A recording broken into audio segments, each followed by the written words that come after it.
আমার না প্রত্যেক বছর ঈদ আসলে একটা সমস্যা হয়। এটাকে এক ধরনের সমস্যা বা রোগ বলতে পারেন। আপনাদের হয় কিনা অবশ্যই আমাকে জানাবেন। নাকি এটা আমার একারই হয়? সমস্যাটা বলবো তার আগে আমার বাচ্চাদের আবার একটু শপিং আপনার সাথে শেয়ার করি। এটা হচ্ছে তার আরেক খালামণি তাদেরকে ঈদে গিফট করেছে। তো এই শপিংগুলো খুবই সুন্দর ছিল। মন চাইলো আপনার সাথে একটু শেয়ার করি। বাচ্চা হলেই ভালো। মানে আমিও যখন ছোট ছিলাম অনেক গিফট পেতাম। এখন বড় হয়ে না সালামি পাই না গিফট পাই। আমার বাচ্চারা তো ফুপুর থেকে খালাদের থেকে ভালো গিফট পায় প্রত্যেক বছরই ঈদে তাদের মানে একদম বান্ধা করা যে ফুপু খালারা তাদেরকে শপিং করে দিবে। আরেক খালামণি তাদেরকে খুবই সুন্দর দুজনকে দুইটা পাঞ্জাবি দিছে। এটা হচ্ছে সাইফানের কালারটা যেমন সুন্দর, প্যান্টের কালার তো সবটিরই হোয়াইট থাকে বা গোল্ডেন থাকে। এটা হচ্ছে পাঞ্জাবি, এটার মধ্যে সিকোয়েন্সে কাজ করা আছে সুতার সাথে। এত সুন্দর পাঞ্জাবিটা মনে হয় যে এটার মানে আমি পরে ফেলি। কাপড়টা খুব কমফোর্টেবল ছিল। আর ব্লু কালার হচ্ছে আমার ছেলের খুবই পছন্দের একটা কালার। আমি আমার বাচ্চাদেরকে ঈদের দিন সকাল হোক আর যে কোনো সময় হোক একবার হলেও পাঞ্জাবি পরাইতে চাই। আমি চাই ওরা পাঞ্জাবি পরুক, আর পাঞ্জাবি পরলেই আমার কাছে ঈদ মনে হয়।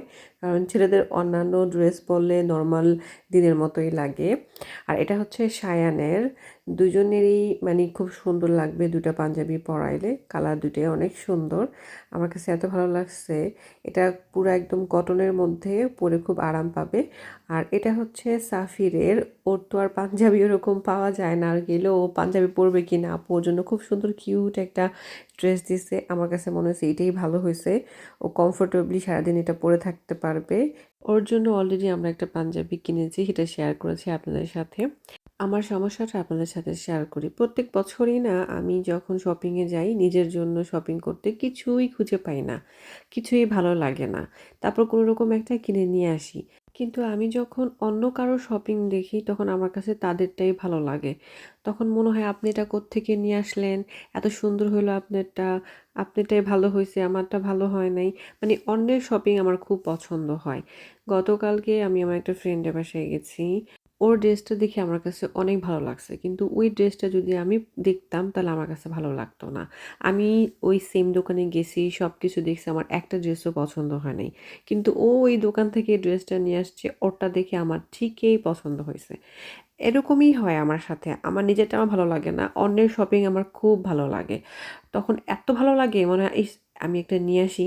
তারপর গেলাম একটা আপুর বাসায়। সেই আপু তার শপিং দেখাইলো। ওই আপুরটা দেখেও আমার অনেক ভালো লাগছে। আমি কি আপনিও এত সুন্দর কোত্থেকে খুঁজে পান? আমি যখন শপিংয়ে যাই আমি তো আমারটা মানে পছন্দই করতে পারি না। অথচ আপনারটা দেখে আমার খুব ভালো লাগতেছে। মন চাচ্ছে আমি একটা নিয়ে আসি। মানে এমন ভালো লাগে অন্যেরটা। অথচ নিজেরটা একদম ভালো লাগে না। নিজে শপিং করতে গেলে আমি কিছু খুঁজা পাই না। এটা হচ্ছে আমার প্রত্যেক ঈদের সময়, রোজার সময় একটা সমস্যা। আমার হাসব্যান্ডও বলে, "তোমার এটা চরম সমস্যা। নিজের জন্য যে কিছু পছন্দ করতে পারো না, অন্যের যা দেখো তাই তোমার ভালো লাগে।" অথচ ছোটবেলায় আমি কারোটা কপি করতাম না, আমার একদম ভালো লাগতো না। আর আমারটা কেউ কপি করুক এটাও আমি চাইতাম না। আর এখন অন্যের যাই দেখি ভিডিওতে হোক আর লাইভে হোক তাদেরটা আমার ভালো লাগে। এখন আমি আসছি হচ্ছে একটা সেলুনে হেয়ার কাট করতে। অনেকদিন হয়েছে আমার হেয়ার কাট করি না। হেয়ারের অবস্থা খুবই বাজে।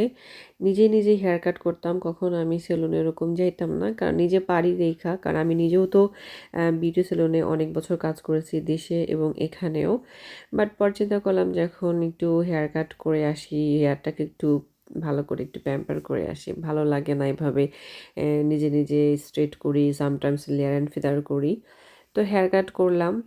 যদিও আমার হেয়ার আমি অনেক ছোট করে ফেলছি। কারণ আমার কাছে মনে হয় এখন আমার বেবি হইছে। হেয়ার অনেক ফল হবে। কারণ আমি তো জানি আমার এক্সপেরিয়েন্স আছে। কয় মাস পর থেকে হেয়ার অনেক পড়া শুরু করে। তাই আগেই ভয়ে আমি হেয়ার ছোট করে ফেললাম।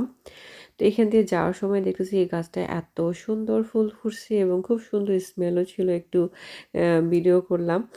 আচ্ছা, আবার চলে আসলাম হচ্ছে আমার এক আপুর বাসায়। আমি সায়ানকে স্কুল থেকে পিক করে নিয়ে আসছি। ও খুব অসুস্থ, ওর জ্বর, কাশি। ওকে পিক করে আপুর বাসায় আসছি। আপুর বাসায় কিছুক্ষণ বসবো কারণ ওকে নিয়ে হচ্ছে আমার জিপিতে যাইতে হবে। জিপিতে গিয়ে ওকে দেখাইতে হবে। তারপর ওইখান থেকে হচ্ছে আমরা আবার সাইফানকে পিক করব, পিক করে তারপর হচ্ছে বাসায় যাব। আজকে সারাদিন হচ্ছে আমার বাইরেই সময় কাটাইছি। বাসায় এসে আমার ঈদের ড্রেসটাকে আমি হাতে ওয়াশ করে বারান্দাতে একটু শুকাইতে দিছি। কারণ হালকা, হালকা রোদ ছিল। আর এটা মেশিনে দিলে মনে হয় নষ্ট হয়ে যাবে, তাই হাত দিয়ে ওয়াশ করছি। আর আমি নতুন ড্রেস পরতে পারি না ওয়াশ ছাড়া, এটা আমার একটা খুবই বাজে অভ্যাস। ওয়াশ করতেই হবে। আর আমি হাতে করি, মেশিনে করি, তা না হলে আমার শরীরের মধ্যে পরতে একদম ভালো লাগে না। তো এই ছিল আজকের ভিডিও। সবাই ভালো থাকবেন। আল্লাহ হাফেজ।